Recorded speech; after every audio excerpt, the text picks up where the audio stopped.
Thank you, ladies and gentlemen, for joining us one more time. We're here with Mr. James Gouch of Amputees Are Awesome. And Mr. Gouch has brought in today a special guest. He is an amputee, and his name is Mr. Victor Harris. And Victor is going to tell us today about his story, which led to him becoming an amputee. Pleasure to meet you, Mr. Harris. How you doing? I'm great.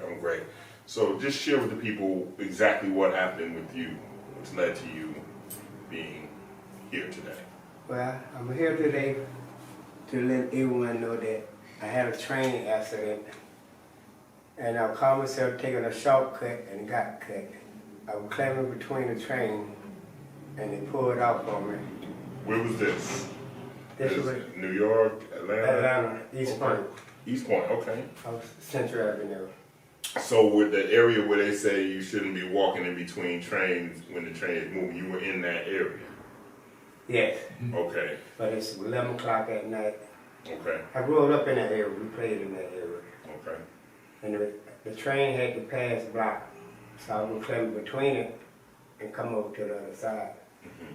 And when I got on the other side, I got on it, it jerked. And I fell between them and caught my britches with it.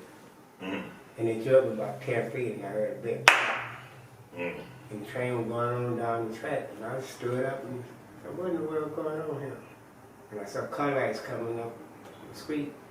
And I hopped to the street. It so happened that one of the schoolmates and his mother were getting off work. And they stopped. And she called the ambulance. And they took me to Southwood, the hospital. So when was this exactly? You remember the date and time? Oh shit, I never forget. It was 86.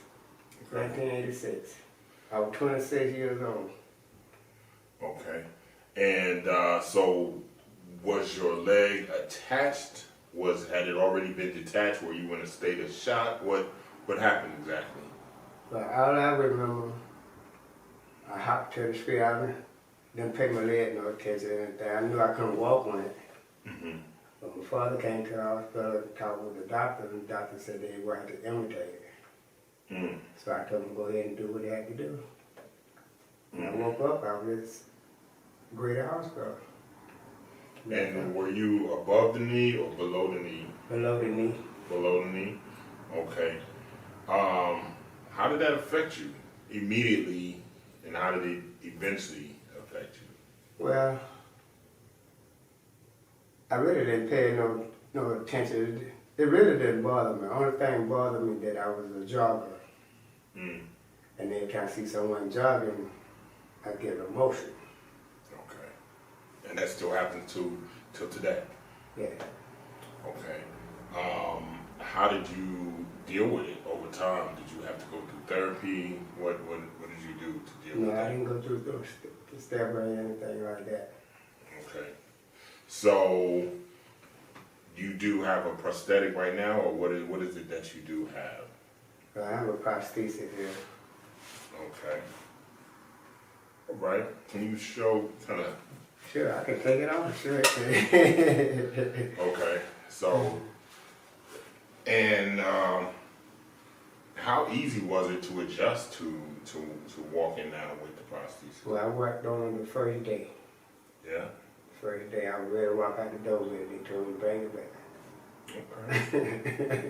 Now, before we go to Mr. Gouch, I just want to ask, are there advances now, either one you can answer this, as far as medical advances where perhaps you may not have had to amputate the leg, being, 1986 compared to 2019? Because I've heard instances where they said, well, perhaps we could have actually, healed that. And it's a determining factor a lot of times, the quality of health insurance that you have that can save a leg, or was it just no way that you possibly could have saved the leg? It was my foot. Oh, it's a foot.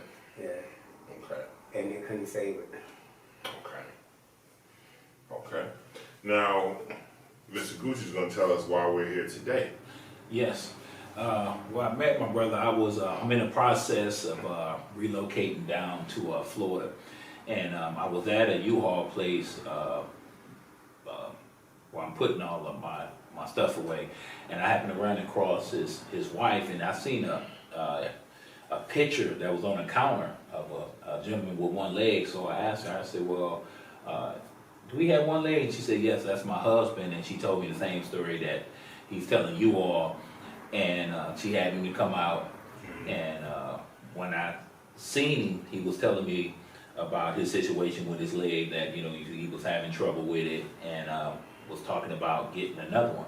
And I was telling him about what Amputees Awesome is doing with the prosthetic company down in Orlando. Okay. And I told him that we can possibly help him to get another leg. So we kind of talked a little bit yesterday, and that's when I had gave you a call, and I told him that, you know, we can put together a fundraiser.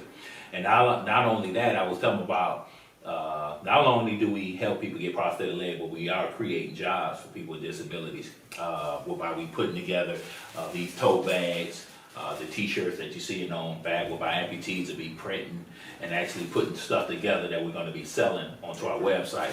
And he was telling me about, you know, he's on Social Security, and he was looking for something to do part-time. So that's a possibility after we help him to get his prosthetic leg. What's the difference between this type of leg? Can I see that? Yeah. This type of leg and one of the ones, you know, that we may be trying to get him. Okay, well, for one, we're going to give him a different type of foot. I don't know what the name of this foot that he have here, but this one here, we have a foot that bends. I forgot what they call the actual name of the foot, but he's going to get a better foot, and he's going to get fitted for a new socket. Okay. Unlike me, I'm above knee. You know, mine is a little bit more complicated than his. But basically, he's going to get a new socket and a new foot down in Orlando. Okay. And that'll give him more agility, Oh, ability yes. to walk Oh, around yes. a little smoother. Yes. And that ultimately affects the gait. Yes. Okay. Well, we just here to introduce you to Mr. Harris, and it's a pleasure meeting you, and we look forward to being able to be of assistance to you, Mr. Gouch, and his wonderful organization, Amputees Are Awesome. All right. Thank you. Talking to you soon. All right. Okay? Ain't no stopping us now.